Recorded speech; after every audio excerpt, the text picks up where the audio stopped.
Welcome back my dear friends. After a long time I come back. In this video lecture we would continue the chapter limit. आज की इस video में हम exercise 5 की बात करेंगे जो कि डी के गुप्ता की बुक से है। तो चलिए कीप स्टार्टिंग। ये जो एक्सरसाइज है आपके सामने देखिए, आपके सामने एक्सरसाइज 5 है। Evaluate the following limits. ये पहला सवाल है, दूसरा सवाल, तीसरा, चौथा, पांचवा। केवल 5 सवाल इसमें दिए हुए हैं। तो चलिए बारी बारी से इन सवाल को लगाना शुरू करते हैं। और बहुत सिंपल सवाल है, इसमें एकदम दिक्कत नहीं होगा। So let's start. देखिए सवाल नंबर पहला हमारे सामने है। लिमिट एक्सटेंडिंग टू इनफाइनाइट है 3x - 1 4x - 2 x + 8 and x - 1। अगर एक्सटेंडिंग टू इनफाइनाइट सवाल आपको दे दी तो सबसे पहला हमने, अगर आपको यहाँ समझने में दिक्कत आएगी तो हमारे पीछे की वीडियो लेक्चर्स देख करके आपका कॉन्सेप्ट क्लियर हो सकता है। तो सबसे पहला जो मेथड हमने बताया हुआ है वो है डायरेक्ट मेथड। तो सबसे पहले इसमें डायरेक्ट मेथड अगर अप्लाई करेंगे तो देखिए यहाँ पर 3 × इनफाइनाइट होगा और इनफाइनाइट में माइनर सब -1 किया जाएगा तो वो तो इनफाइनाइट रहेगा। और इनफाइनाइट में ये अगेन इनफाइनाइट होगा और ये इनफाइनाइट की तुलना में 2 बहुत छोटा है। तो इनफाइनाइट में जब इनफाइनाइट का गुणा कर दिए तो ये तो इनफाइनाइट स्क्वायर हो गया। कहने का मतलब ये और इनफाइनाइट हो गया। और यहाँ पर भी इनफाइनाइट होगा और इनफाइनाइट में जब कुछ ऐड किया जा रहा है तो इनफाइनाइट बना रहेगा। और इनफाइनाइट में से बहुत छोटा 1 निकाला जा रहा है तो इनफाइनाइट है, मतलब इनफाइनाइट और इनफाइनाइट। तो यहाँ पर आप इनफाइनाइट स्क्वायर को 1 मत समझिएगा, ठीक है। ये लिमिट का इनडिटर्मिनेट फॉर्म आ गया। तो जब ऐसे फॉर्म आ जाते हैं तब उनके लिए हमारे पास 3 रूल होते हैं। एक जो रूल होता है, पहला रूल होता है फैक्टराइजेशन मेथड, दूसरा होता है रैशनलाइजेशन मेथड और तीसरा होता है सब्स्टिट्यूशन मेथड। तो इसमें आपको ये फैक्टर अलग अलग दिया हुआ है। फैक्टराइजेशन मेथड का मतलब फैक्टर करना, लेकिन ये ऑलरेडी फैक्टर दिया हुआ है। तो यहाँ पर देखिए ये इनफाइनाइट की वजह से पूरा का पूरा काम गड़बड़ हो जा रहा है। यहाँ पर इन दोनों काम आपस में करेंगे गुणा। ये लिमिट आप एज इट इज़ उतारते रहिए, लिमिट एक्सटेंडिंग टू इनफाइनाइट हो जाएगा। देखिए 3 × 4 = 12 x² और 3x का जब माइनस में गुणा किया जाएगा तो माइनस, और 3 दूना के 6 -6x, फिर -4x, फिर माइनस का माइनस में प्लस और 1 दूना के 2 बटे, और x का x में x², फिर x का -1 में -x प्लस 8x, फिर प्लस का माइनस में -8, ठीक। फिर अगला स्टेप ये आप उतारते रहिए इसे। लिमिट एक्सटेंडिंग टू इनफाइनाइट, चलिए इसे लिखा जाएगा। देखिए ये 12x² और ये माइनस जुड़ जाएगा यानी -10x हो जाएगा, प्लस 2 अपान में x² तो ऐसे ही रहेगा। ये माइनस प्लस का मतलब घटाना हो जाएगा, यानी 8x में से 1x निकल गया तो ये प्लस 7x हो गया और -8। अब ये इसका फैक्टर, एक प्रकार से आपको फैक्टर का आपस में गुणा कर दीजिए। फैक्टर जो हुआ था यहाँ पर उसका आपस में यहाँ पर गुणा कर दिया गया है। अब आप इसमें से x² देखिए जब कॉमन ले लेंगे तो कॉमन क्यों ले रहे हैं इसका अभी आगे पता चल जाएगा आपको। एक्सटेंडिंग टू इनफाइनाइट x² जब कॉमन ले लेंगे तो यहाँ हो जाएगा 12 - 10/x प्लस 2/x² और बटे x² नीचे से भी कॉमन ले लीजिए तो 1 और प्लस 7/x माइनस 8/x²। जो चीज़ कॉमन लिया जाता है उनका प्रत्येक टर्म में भाग दिया जाता है। तो x² में x² का भाग देंगे 1, 7x में x² का भाग देंगे 7/x और 8 में भाग देंगे तो 8/x²। देखिए x² से x² कट गया। अब ऐसा हम क्यों किए? क्योंकि किसी के अपान में अगर इनफाइनाइट हो, जैसे 1 अपान इनफाइनाइट का मान क्या होता है 0 ने। तो देखिए अगर इसमें हम अब वैल्यू इसका पुट करें तो 10/∞ 0, 2/∞² 0, तो ये पूरा मिलके 0 हो गया। सेम काम नीचे भी हो जाएगा। कहने का मतलब 12 में से 0 घटाएंगे तो 12 ही बचा रहेगा और 1 में 0 ऐड करेंगे तो 1 ही रहेगा। तो कहने का मतलब ये इनफाइनाइट टर्म आ गया, इसलिए हमको ये कॉमन वाला कंडीशन करना पड़ा। तो देखिए जो अगला स्टेप होगा वो आपका होगा लिमिट एक्सटेंडिंग टू इनफाइनाइट, और ये एक बार लिख देते हैं, और -10/x प्लस 2/x² अपान 1 प्लस 7/x माइनस 8/x²। जो ही इस लिमिट की वैल्यू, इस लिमिट का टेंडिंग टू दिया हुआ है इसमें मान रखते हैं, उसी समय से ये लिमिट को यहाँ से रिमूव कर दिया जाता है। तो यहाँ पर आपका, यहाँ देखिए इक्वल साइन लगाते आइएगा। तो यहाँ पर हो जाएगा आपका, जब इसमें मान रख दिए तो ये 12 - 10/∞ प्लस 2/∞² ये 0 होने वाला है, समझ रहे हैं आप। और 1 प्लस ये 7/∞ और माइनस 8/∞²। ये पूरा का पूरा ये टर्म 0 हो गया। तो 12 में जब 0 घटाया जाएगा तो वो 12 ही आने वाला है, और नीचे 1 में 0 ऐड किया जाएगा तो 1 ही आने वाला है, यानी 12 यानी आंसर आपका 12 आ गया इस क्वेश्चन का। एक बार से आप इसको देख लीजिए।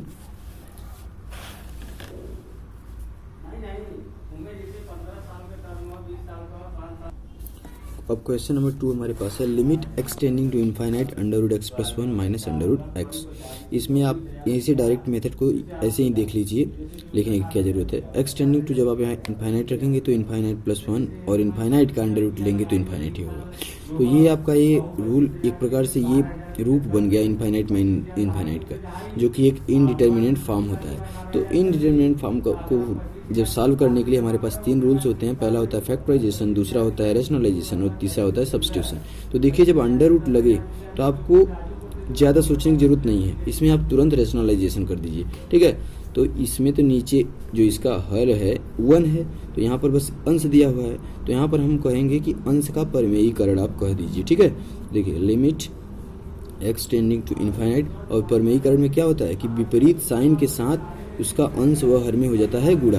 तो देखिए जब ये चीज़ करेंगे तो यहाँ हो जाएगा अंडर रूट में, ये तो उतर गया, ये अंडर रूट में एक्स प्लस 1, ये इस साइन का विपरीत साइन यहाँ लिखा जाता है, तो माइनस था तो प्लस हो गया और अंडर रूट एक्स, और यही चीज़ एक बार नीचे लिख दिया जाएगा एक्स प्लस 1 और प्लस अंडर रूट एक्स। इसी का नाम है रैशनलाइजेशन, ठीक है। अब ए minus b a plus B एक फार्मूला बन गया, ठीक है। तो ऊपर इसको लिख देते हैं limit extending to infinite a minus b a plus b, यानी ए स्क्वायर हो गया, अंडर रूट में स्क्वायर है, माइनस बी स्क्वायर है, ये बी स्क्वायर है। अब नीचे आपका आ गया under root x plus 1 plus under root x. अब देखिए अंडर रूट का स्क्वायर तो अंडर रूट बस हट जाएगा, तो limit extending to infinite x plus 1 minus x upon under root में x plus 1 plus under root x. अब एक्स प्लस एक्स माइनस, तो एक्स एक्स कैंसिल हो गया, ऊपर बचा क्या लिमिट एक्सटेंडिंग टू इनफाइनाइट, ऊपर बचा 1, नीचे अंडर रूट में x plus 1 plus under root x, ठीक। देखिए जब 1 अपान इनफाइनाइट की कंडीशन आए तो उसका मान 0 हो जाता है, ठीक है ना। तो ऐसा काम अगर हो सके तो आप कर दीजिए। अब यहाँ देखिए अगर इनफाइनाइट का डायरेक्ट वैल्यू इसमें हम रखें तो इनफाइनाइट प्लस इनफाइनाइट, और इनफाइनाइट में इनफाइनाइट को जोड़ देंगे तो वो इनफाइनाइट होगा। कहने का मतलब नीचे पूरा का पूरा इनफाइनाइट हो जाएगा और वापस से पूरा का पूरा 1 अपान इनफाइनाइट बन जाएगा, जिसका मान 0 होता है। तो 0 आंसर आ सकता है, लेकिन इनफाइनाइट रेयर केस, ठीक है। तो चलिए लिमिट यहाँ पर x का सीधे मान इसमें रख देते हैं एक्सटेंडिंग टू, तो ये हो जाएगा 1 अपान अंडर रूट में infinite plus 1 plus under root में इनफाइनाइट, और ये आप समझ रहे हैं ये पूरा का पूरा इनफाइनाइट हो जाएगा, तो 1 अपान इनफाइनाइट, और इसका आंसर आपका आ गया 0। This is the right answer, okay. Next question देखिए, क्वेश्चन नंबर 3 हमारे सामने है। इसमें इस क्वेश्चन को हल करने से पहले एक छोटा सा फार्मूला है जो आप जान जाइए। ये 1 प्लस 2 प्लस 3, जितने लोग अरिथमेटिक सीरीज को पढ़े होंगे उनको बेहतर तरीके से पता होगा। फिलहाल कुछ लोग ऐसे भी हैं जिन जो पढ़े तो हैं लेकिन भूल गए होंगे, तो उनके लिए ये प्लस पॉइंट है समझने के लिए, ठीक है। तो 1 plus 2 plus 3 plus dot dot n is equal to होता है n of n plus 1 by 2, ये फार्मूला होता है। यानी जहाँ ये लिखा गया है वहाँ आप बेहिचक इसको लिख सकते हैं, ठीक है। तो देखिए यहाँ पर ये लिखा गया है ना, अब इसी के स्थान पे हम इसको लिखने वाले हैं, क्योंकि ये डॉट डॉट डॉट में रहेगा तो कहाँ समझ पाएंगे, ठीक। तो ये अब इसको आप उतार दीजिए, लिमिट ये देखिए एन है, n tends to infinite n square upon में ये चीज़ जो है ये लिखते रहे हैं n of n plus 1 by 2, ठीक। और ये limit n tending to infinite, ये एन स्क्वायर, ये ए बाई बी अगर ऊपर जाता है तो बी बाई ए हो जाता है, तो ये हो जाएगा 2 by n of n plus 1। नहीं समझे क्या? देखिए अगर 1 के बटे ए बाई बी है ना, तो अगर हम इस चीज़ को ऊपर ले जाना चाहें तो जब ऊपर ही जाता है जो भाग चिन्ह है, तो ये इसको चेंज करके ऐसे करता है 1 गुणे ये बी ऊपर चला जाएगा और ए नीचे आ जाएगा, ठीक। वही काम यहाँ पर भी किया है, ओके। आई होप समझ गए होंगे। चलिए नेक्स्ट मूव। अब ये क्या होगा, ये limit n tends to infinite 2n square upon गुणा कर दो ना अंदर n square plus n square नीचे से कॉमन ले लेते हैं। अब क्यों कॉमन ले रहे हैं आप समझ ही रहे हैं। देखिए अगर हम इनफाइनाइट, ये n टेंस टू इनफाइनाइट है, अगर n स्क्वायर कॉमन लेंगे, n स्क्वायर की वजह से ही गड़बड़ा रहा है, तो n स्क्वायर से कट जाएगा और यहाँ 1 अपान n हो जाएगा, और 1 अपान इनफाइनाइट तो 0 होता है, तो काम हो जाएगा, ठीक है। तो n स्क्वायर जब नीचे कॉमन ले लेंगे तो ये n square 1 plus 1 by n हो गया। अब ये इससे कट गया तो हो गया आपका limit n tends to infinite, ऊपर 2 है नीचे 1 प्लस 1 अपान n। अब इसका मान इसमें रख दीजिए, ठीक। अगला पोजीशन, यानी 2/1 + 1/∞, और 1 में ये 1/∞ 0 होगा। अगर आप नहीं समझ रहे हैं तो इसको एक लाइन लिख देंगे 2/1 + 0, और 0 में जब 1 जोड़ा जाए तो 1 रहेगा, यानी 2/1 एंड इट मीन्स दैट 2। तो इसका आंसर आ गया 2। आई होप आपको समझ में आया होगा। चलिए नेक्स्ट क्वेश्चन देखते हैं। ये क्वेश्चन नंबर 4 हमारे सामने है, ठीक है। देखिए इस क्वेश्चन में limit extending to infinite x in bracket under में x² + 1 माइनस अंडर में x² प्लस ये x है भाई, x² - 1 है, ठीक। तो जब आपको अंडर रूट दिख जाए, तो आप तुरंत रेशनलाइजेशन कर दीजिए, ठीक, यानी परिमेयीकरण कर दीजिए। चलिए ये limit x tending to infinite, x रहने दीजिए।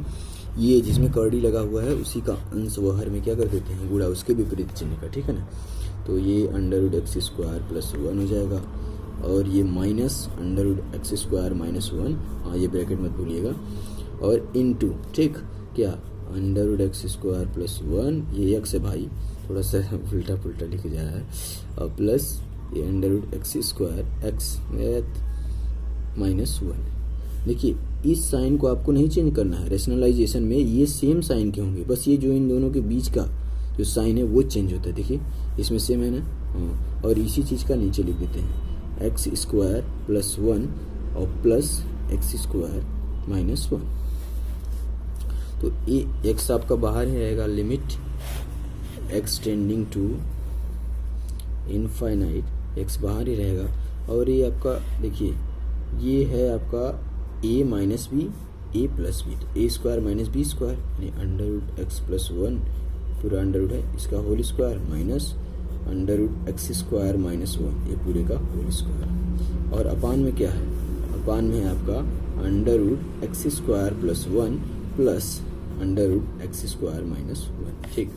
ध्यान से देखिए, limit x tending to infinite, और ये x है, और अंडर रूट का स्क्वायर होता है, अंडर रूट हट जाता है, x + 1 माइनस x, देखिए ये ब्रैकेट जब लगेगा तो x - 1 होगा, लेकिन जो ही इस ब्रैकेट को हटा देंगे हम तो ये प्लस था तो माइनस हो गया, लेकिन अंदर वाला ये प्लस हो जाएगा, ठीक ना।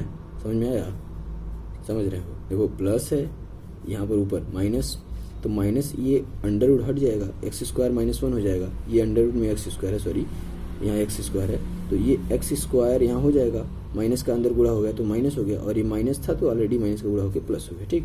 और नीचे अब आपका आ गया अंडर रूट में x² + 1 और प्लस अंडर रूट में x² - 1। अब ये x² से कट गया, +1 + 1 2 हो गया, तो limit x tending to infinite x, और ये 1 + 1 बस 2 बच गया, ठीक। अपान में √x² + 1 प्लस अंडर रूट में x² - 1।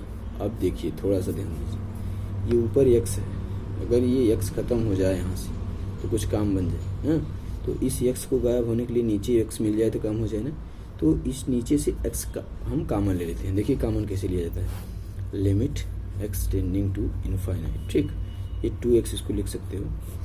अब जो चीज़ कॉमन लिया जाता है उसका प्रत्येक टर्म में क्या दिया जाता है, भाग दिया जाता है, तो ये x² + 1 है, इसमें x का भाग हो गया, और प्लस ये x² - 1 है, इसमें भी x का भाग हो गया, ठीक। तो ax तो x से आपका कट गया, कोई दिक्कत नहीं है। अच्छा, तो लिमिट x टेंडिंग टू, एक minute, x tending to infinite 2 upon, अब ये देखिए ये अगर x² + 1 है और ये अंडर रूट में नहीं है, अगर अंडर रूट में हम ax है इसको अंडर रूट में लिखना चाहें तो अंडर रूट में x² लिख देंगे, इसको बाहर निकालेंगे तो x ही बना रहेगा ना, हाँ। तो अब इस चीज़ को भी अंडर रूट में हम लिखना चाहते हैं तो देखो ऐसे लिखेंगे, x² + 1 ऑलरेडी था, और नीचे क्या हो गया x², बाहर करेंगे तो वो मतलब आ गया ना। इन द सेम वे ये भी हो जाएगा आपका, ये x² - 1 अपान में x², ठीक हो गया। अब आप इस अंदर ही इसको अलग अलग कर दीजिए, तो ये क्या हो जाएगा, limit x tending to infinite 2 upon में x² का x² में भाग दोगे 1 प्लस 1 अपान x², ये अंडर रूट हो गया, ठीक। अब प्लस सेम भी क्या हो जाएगा, x² में x² का भाग 1, फिर माइनस लगा करके 1 अपान x², इसको आप जब हल करोगे ना तो वापस से ही आएगा, ठीक। अब देखिए अब सब काम हो गया, अब जब लास्ट में कोई काम नहीं बचा तो इस इनफाइनाइट का मान अब एक्सटेंड टू है ना, तो ये मान इसमें उठा के रख दीजिए, ठीक है। तो ये 2 अपान अंडर रूट में क्या हो जाएगा 1 प्लस 1 अपान इनफाइनाइट स्क्वायर यानी इनफाइनाइट, और प्लस ये 1 माइनस 1 अपान इनफाइनाइट स्क्वायर। तो समझिए ये 0 होने वाला है, ये भी 0, और 1 में से 0 जब जुड़ जाएगा तो क्या होगा 1, और 1 में से जब 0 घट जाएगा तो क्या होगा 1 होगा, और 1 का अंडर रूट कितना होता है 1 ही होता है। तो ये 2 अपान ये 1 में से 0 जुड़ा तो 1 आ गया, 1 का वर्गमूल 1 प्लस ये 1 में से 1 अपान इनफाइनाइट स्क्वायर यानी 0, 1 में से 0 निकाला गया 1 बचा, 1 का अंडर रूट जो करेंगे तो 1 ही आएगा, यानी 2/2 बराबर 1 आ गया इसका आंसर, ठीक। ये क्वेश्चन नंबर 5वां इस एक्सरसाइज का लास्ट सवाल है। चलिए देखते हैं इसमें।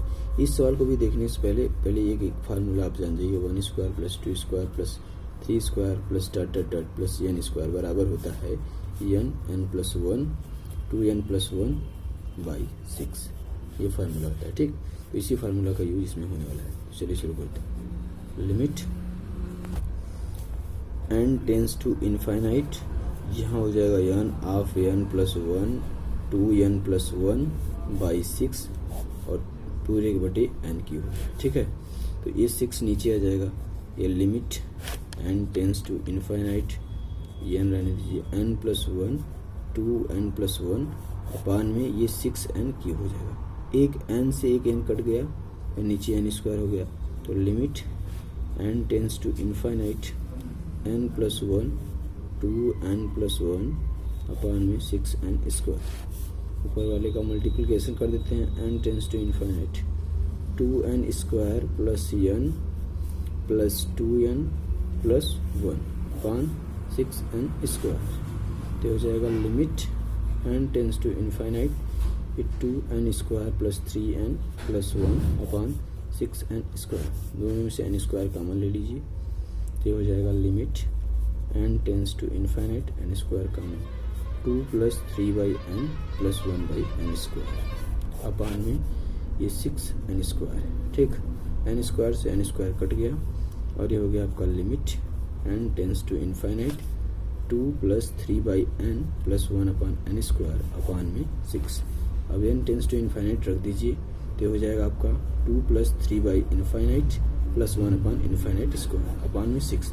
ये दोनों 0 हो गए, यानी आ गया आपका 2/6, यानी इसका आंसर आ गया 1/3। This is the right answer.